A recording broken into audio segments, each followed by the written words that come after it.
En Guareña se encuentra un edificio único y monumental, visible desde cualquier punto de acceso a nuestro pueblo. Oye, he ido de tu iglesia a la iglesia de tu pueblo, oye, qué maravilla, yo tengo que volver porque es que me ha parecido verdaderamente espectacular. Es ahora mismo la joya más importante quizás que se conserva en Guareña. Lleva con nosotros más de 400 años. Que la verdad que es espectacular, todas las personas que vienen a Guareña y no lo conocen, bueno, pues se quedan impresionados de la iglesia. Para saber dónde queremos ir, tenemos que saber de dónde venimos. Son muchas las personas que lo han visitado y numerosos los estudios que se han hecho sobre ella. Pero, ¿conocemos realmente su historia?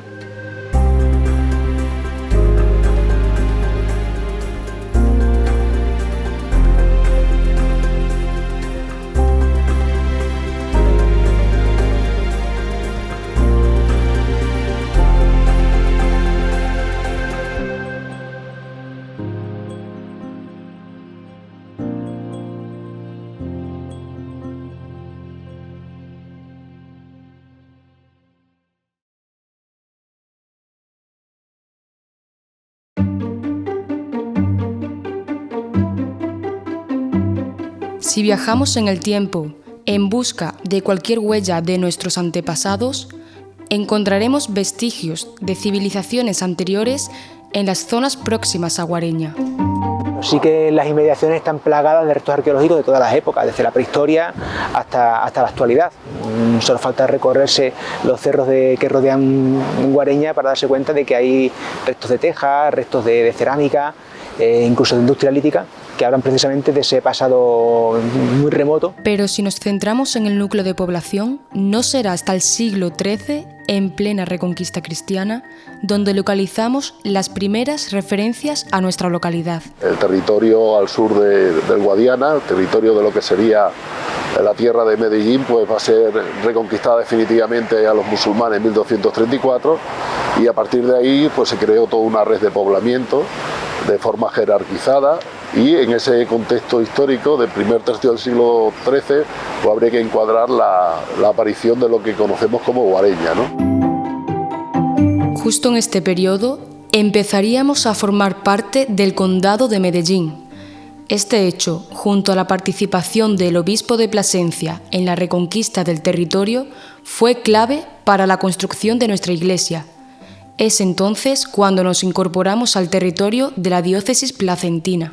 Tuvo que tener mucha importancia, no solo por la importancia del templo, sino porque además, bueno, pues vemos la magnitud de esta construcción, ¿no? que es una construcción impresionante, y tuvo que tener importancia histórica y la importancia del valor que la misma diócesis pues daba a este templo y daba a este lugar para construir una iglesia de estas dimensiones.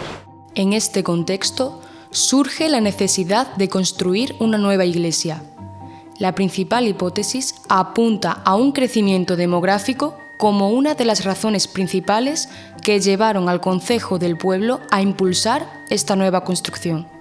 El templo se levanta sobre un antiguo templo existente y ese antiguo templo existente seguramente se quedó pequeño para las necesidades del vecindario y sería ese incremento demográfico experimentado por Guareña en el siglo XVI lo que seguramente indujo a la diócesis placentina a crear el nuevo templo, ¿no? Otro motivo determinante fue la renovación y ampliación de los templos existentes en la diócesis como muestra del poder del obispado. La influencia de posiblemente la aparición en el obispado de Plasencia de obispos porque veían que era un elemento importante que el edificio de la parroquia de este pueblo y de otros pues tuviera entidad constructiva para acoger bien a la gente y como símbolo de poder. El levantamiento de la iglesia de Santa María fue pregonado por todos los pueblos de la zona, debido a la necesidad de materiales y de mano de obra que demandaba una construcción de estas dimensiones.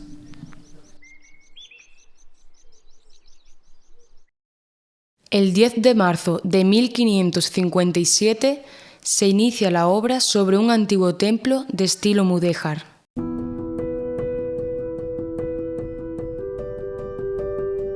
En un primer momento estuvo bajo la dirección del maestro trujillano Sancho de Cabrera y fue impulsada por el obispo Gutiérrez de Carvajal, comúnmente conocido como el obispo constructor. Tenemos que tener en cuenta que un obispo en el siglo XVI tenía muchas capacidades o tenía mucha actividad en la administración de funciones de tipo político, de tipo social, de tipo administrativo, que ahora las autoridades eclesiásticas ya no tienen. Dada la buena relación entre Sancho de Cabrera y el obispo, el acuerdo se formalizó de manera verbal. No es necesario ponerse a buscar un contrato firmado con 2 copias, 3 copias, ese sistema no se llevaba. Sería lo que hemos comentado antes, un acuerdo a obra hecha. Haga usted este muro, termine esta capilla y ya digo, como pasaba entonces con fondos económicos, no, ya cobrará usted, no, cobrará cuando termine. La ausencia de contrato y de condiciones de la obra llevaría consigo futuros problemas. A pesar de ello, se realizaron unas trazas sobre el terreno, aunque no podemos determinar con seguridad quién fue el autor de las mismas. De hecho, cuando el templo se inicia la construcción, se hacen reformando parte del antiguo existente, y es cuando llega el arquitecto, o mejor maestro de obra trujillano, Sancho de Cabrera, que básicamente va a hacer las trazas junto con el propio obispo Gutiérrez de Carvajal. El proyecto consistió en construir una nueva nave más ancha. Se derribó parte de la iglesia primitiva, conservando el ábside, la torre y parte de la fachada, que sirvieron de base para la nueva construcción. Primero se cimentaba a bastante profundidad, los cimientos se colocaba en ellos material posiblemente del propio terreno, los más duros que hubiese, piedras, y se encajaban hasta que empezase la línea de suelo. Las obras comenzaron por la fachada oeste, lo que sería hoy en día la Puerta de los Pies, y se avanzó hacia el ábside. A la fachada se adosó una segunda torre para completar el conjunto y ganar simetría. Esta nueva torre, situada a la izquierda de la entrada, se construiría desde cero, mientras que la torre original creció en altura manteniendo su estructura. La nave ganaría tanto anchura como altura y se la dotaría de un nuevo diseño de arquerías más elaboradas. El método utilizado para la construcción fue la mampostería. Para ello, se utilizaron materiales de diferentes canteras de nuestros alrededores. Básicamente, el material que se utilizaba, que estaría todavía a la vista al llegar a la iglesia, nos fijamos en las partes bajas, en las primeras filas de material de los muros, pues era sobre todo mampostería.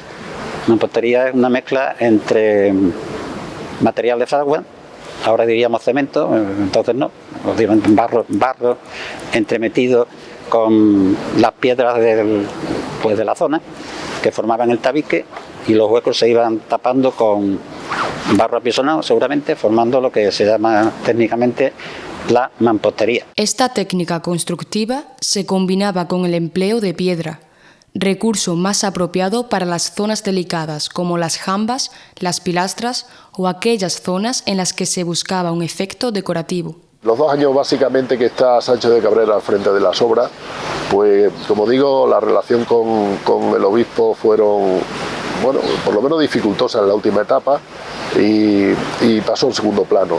Coincide además que unos meses después fallece el obispo, y a partir de ese momento llega el pontificado Pedro Ponce de León, el pontificado plazantino, y es cuando Rodrigo Gil de Ontañón, que se encuentra, como digo, como maestro de obra de toda la diócesis placentina, va a ser reclamado por parte del concejo de Guareña. Hasta este momento se había construido la capilla del sotocoro, las paredes de la tribuna, la escalera del coro, y se habían iniciado 2 capillas de la nave.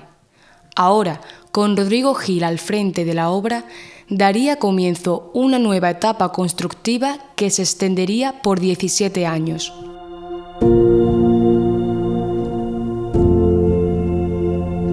Lo primero que se le encarga es realizar un informe de todas las obras existentes hasta el momento. Ahora lo llamaríamos una inspección técnica. Vaya usted, revise la obra, a ver cuál es su parecer y qué cosas hay que tengan que corregirse. Fue destructivo para Sancho de Cabrera, fue destructivo, le hizo muchísimo daño.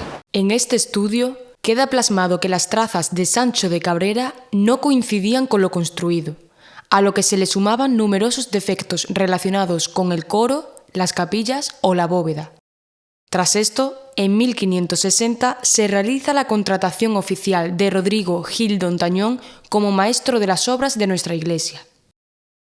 Y su idea primitiva fue demoler todo el edificio, incluso la parte que había levantado Sancho de Cabrera, pero finalmente desiste y comienza con la construcción de lo que sería la parte de la tribuna, el coro laterales y mantiene lo que es la obra, la traza inicial. Esta primera traza se extendería durante 9 años. En ella se llevaría a cabo el diseño de la bóveda de crucería, que se construiría en el primer tramo de la nave a continuación del bloque de la fachada.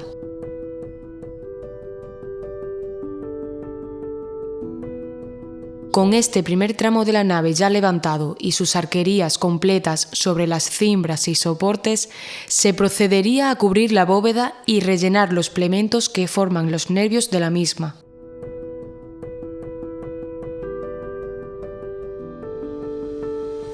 Aún en esta fase se mantenía parte de la iglesia antigua, a la que se le adosó un porche provisional para que la población pudiera seguir celebrando el culto. Rodrigo Gil, como arquitecto oficial de la diócesis, dirigía numerosas obras por toda la comarca, por lo que delegó a Juan de la Puente como aparejador. Sin embargo, la escasa presencia de Rodrigo le traería problemas con el obispo Pedro Ponce de León en 1569. Parece ser que él tenía que venir a visitar la iglesia como mínimo 2 veces al año y no lo cumplió. Por ello, se suspende el contrato hasta principios de 1570, momento en que presenta una nueva traza reformada. En el plan propuesto para el edificio se mostraría el diseño completo de la nave y el nuevo ábside. Las bóvedas de crucería contarían con diseños muy elaborados, conformando en 4 tramos una nueva nave mucho más grande que la anterior. Empezaría a montarse, diríamos ahora, un andamio, pero el andamio, ya lo comentamos, al estilo de siglos pasados.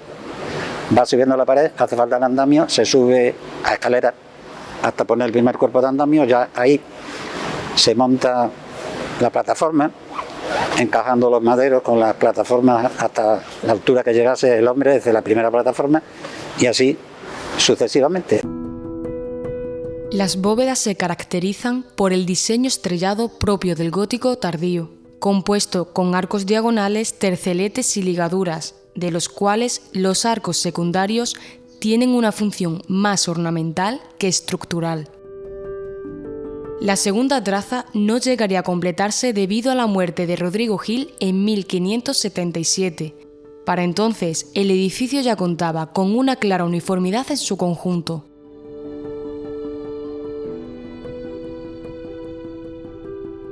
Tres años más tarde, el provisor de la diócesis manda un comunicado en el que se solicita suspender las obras hasta que decidiese el maestro Juan de Herrera, arquitecto oficial del reinado de Felipe II.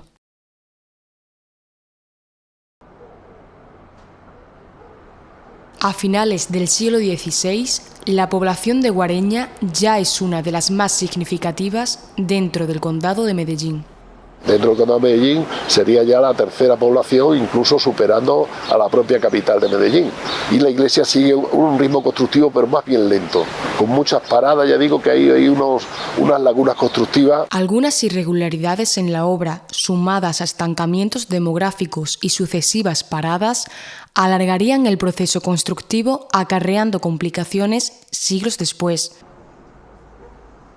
Aún así, en 1585 se retoma la obra con la construcción de la cuarta capilla y el ábside, que se extendería hasta la segunda década del siglo XVII, poniendo fin a la segunda traza diseñada por Rodrigo Gil. Esa construcción de la capilla sería uno de los avances en el sistema constructivo más importantes de este primer tercio del siglo XVII.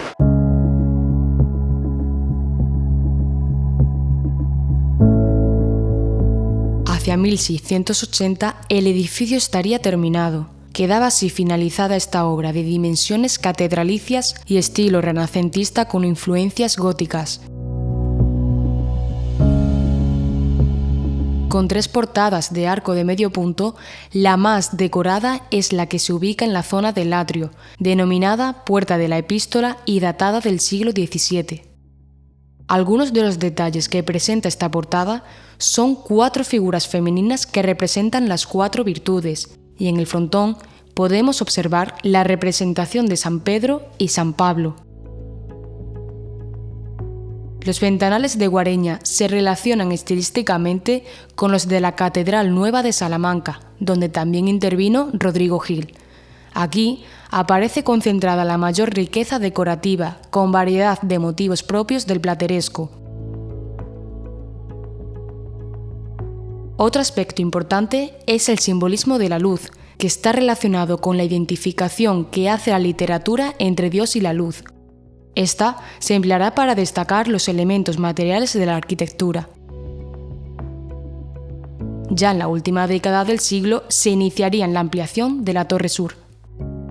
Esa ampliación de la torre está fechada en torno a 1700.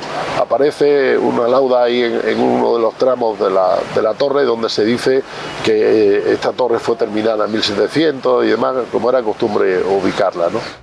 Hasta entonces, la torre en la que se ubica actualmente el campanario terminaba en la cornisa general del edificio, donde como cúspide de la escalera de caracol contaría con una terminación semejante a la torre de al lado.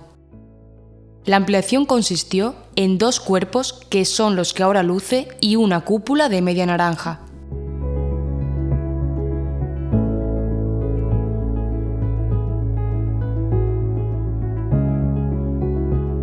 Ya en el siglo XVIII se incorporaría el cuerpo de campanas, traídas desde zonas del norte de la península.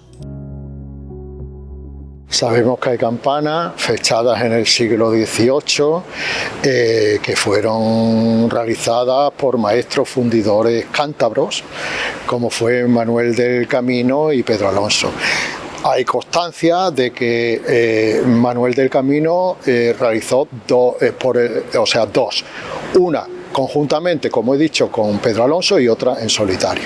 El hecho más importante con respecto a la construcción de la iglesia fue la repercusión que tuvo para la misma el terremoto de Lisboa de 1755. En ese momento, que prácticamente podemos decir que la iglesia está recién terminada, pues se van a producir algunos derrumbamientos de la bóveda del coro, va a arrasar con toda la sillería y va a quedar sobre todo, de cara al futuro, muchas grietas en el templo. Los desperfectos fueron reparados en 1786. Sin embargo, este no sería el último percance que sufriría la iglesia.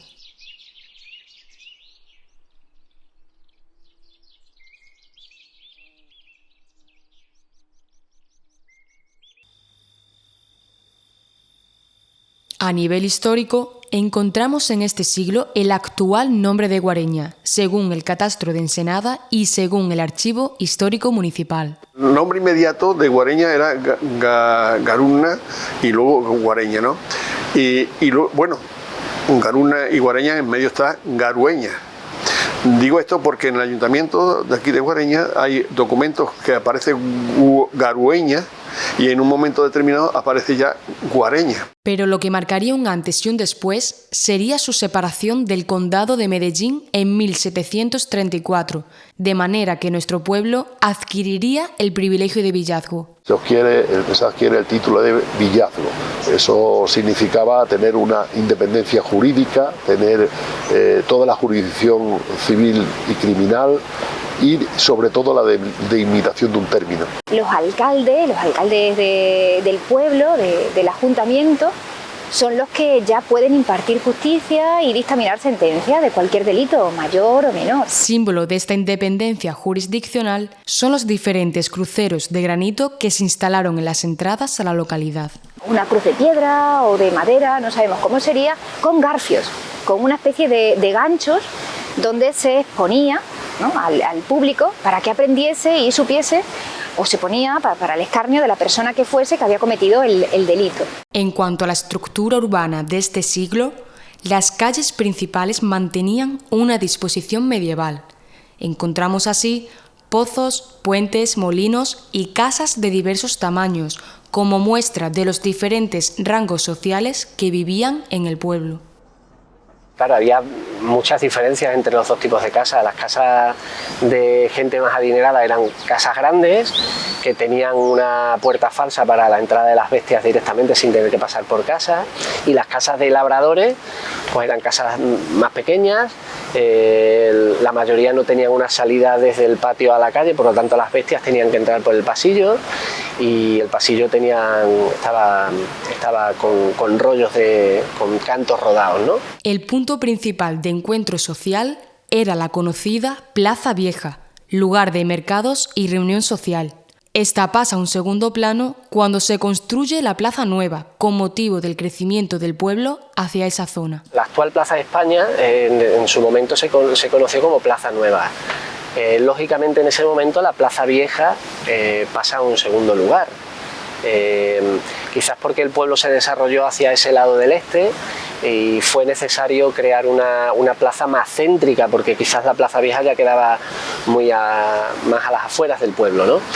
Entonces la Plaza Vieja, que hasta entonces venía siendo la plaza principal, sí que pasó a un segundo plano. Otro cambio importante para la población de Guareña fue la publicación de la Real Cédula de Carlos III. Sería más adelante, ya con Carlos III, cuando decreta por ley que los cementerios tienen que estar fuera de los municipios. Sin embargo, no sería hasta 1820 cuando registramos el primer enterramiento en Campo Santo, nuestra localidad. Dicho espacio se ubicaba en lo que hoy es el Parque de San Ginés. El siglo XIX supone una etapa de numerosas reparaciones y reformas importantes para la iglesia. Algunas de ellas fueron reposiciones de baldosas, colocación de vidrieras o arreglos en el tejado. Pero no tardaría mucho en volver a suceder un contratiempo. El 28 de abril de 1900 a las 4 de la tarde asistiríamos a un nuevo derrumbamiento.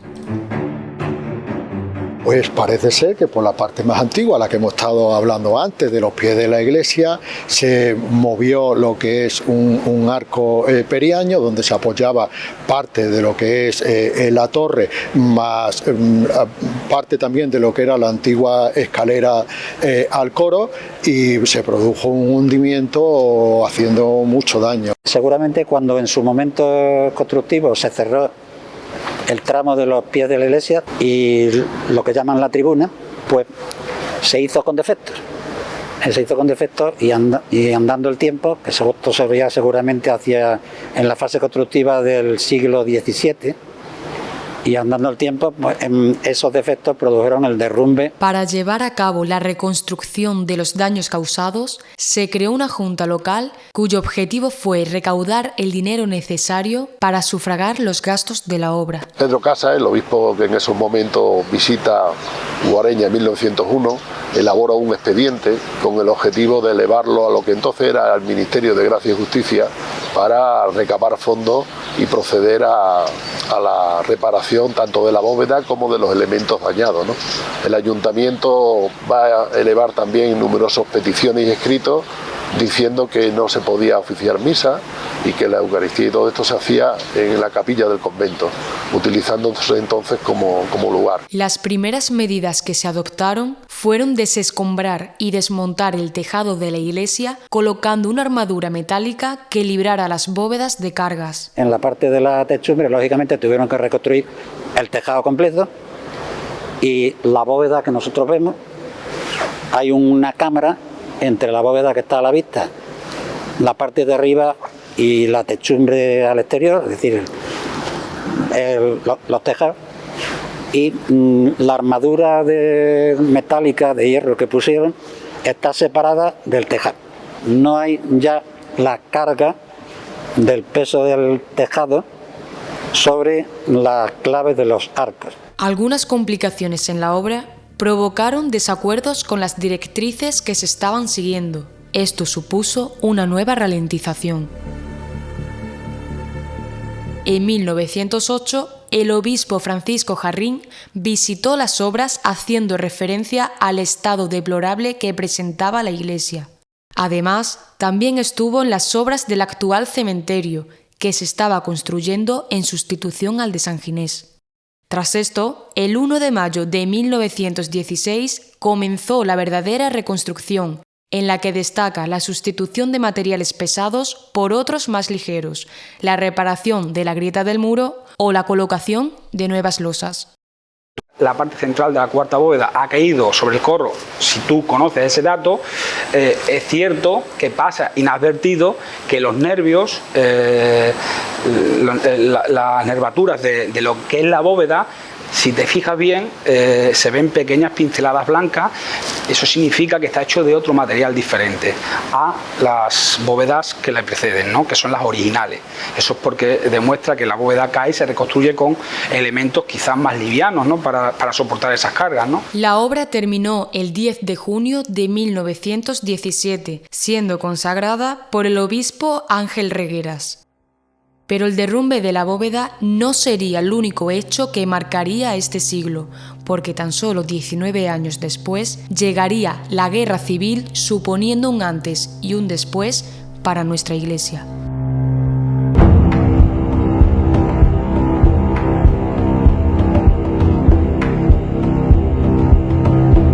Ya las consecuencias negativas que tuvo la Guerra Civil, sobre todo en el verano del 36, para la Iglesia fueron definitivas, por cuanto el retablo mayor va a ser totalmente destruido, así como toda la imaginería, la iconografía existente, y va a provocar un deterioro importante por los usos que se le dio a la iglesia, ¿no? El retablo que tenemos actualmente no es el retablo original. El retablo original fue también saqueado y quemado. Que hicieron caso todos los apóstoles, 12 apóstoles de madera, San Pedro, todos, los 12 apóstoles, los hicieron estilla. Años más tarde, durante la posguerra, se inició la reconstrucción. La reproducción del retablo fue llevada a cabo por Diego López, aunque su construcción se realizó en Barcelona. La instalación del mismo se daría en 1949. El retablo se hace en Sarriá, en Barcelona, y se hace en un taller salesiano, de un salesiano, Gaspar Mestre. 9 años después se incorporarían al retablo las pinturas apostólicas realizadas por otro hijo de Guareña, Julián Palencia. Estas pinturas sustituirían a las esculturas originales. Julián Palencia, de ahí de la familia esta de la plaza, ese los cogió y los pintó, recogió las estampas y las cosas y los pintó, y están pintados.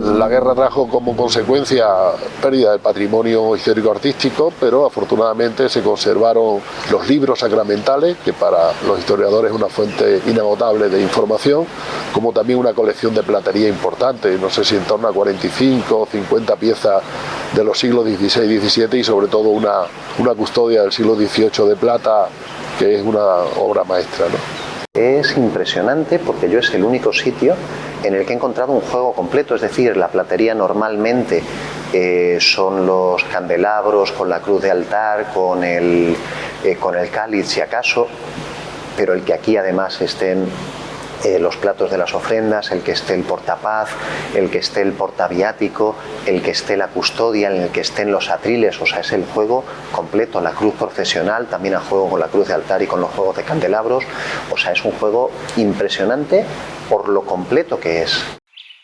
Tras un siglo marcado por sucesos fatales para la Iglesia, a finales de siglo recibiríamos la declaración de bien de interés cultural con categoría de monumento por la Junta de Extremadura, lo que le concede a nuestra Iglesia la distinción máxima que se le puede otorgar a un bien debido a su importancia.